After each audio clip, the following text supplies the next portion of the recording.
السلام عليكم. اليوم جيت نوريكم كيفاش كنتخلصوا من الشعر الزائد بصفه نهائيه. المكونات بساط بزاف.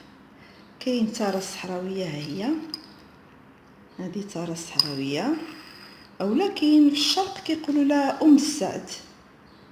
المهم هي الريحه ديالها زوينه، وخصكم تاكدوا بانها هي فعلا تاره الصحراويه، حيت هي صعيب باش تطحن.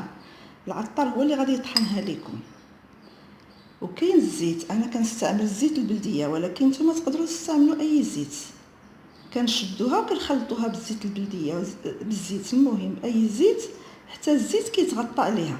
كاين جوج ديال الطرق، اما كنعملوها في الشمس مده 40 يوم، كنغطيوها بشي ثوب او شي حاجه، المهم خصها الحراره توصل لها بلا ما الشمس تكون فيها مباشره 40 يوم. وكاين واحد الطريقه سهله كنديروها في باماغي، ولكن الا درناها في باماغي كخصنا نعاودوا العمليه 5 6 المرات، كل مره تقريبا نص ساعه، ولكن كننتظروا بين المره والمره كتبرد، مره كتبرد نهائيا حتى كتولي بارده، عاد كنعاودوا نعملوها عاوتاني في باماغي مره ثانيه، ومن بعد كتكون جاهزه باش تستعمل. كيفاش كنستعملوها؟ ملي كنزولوا الشعر اش كنعملوا؟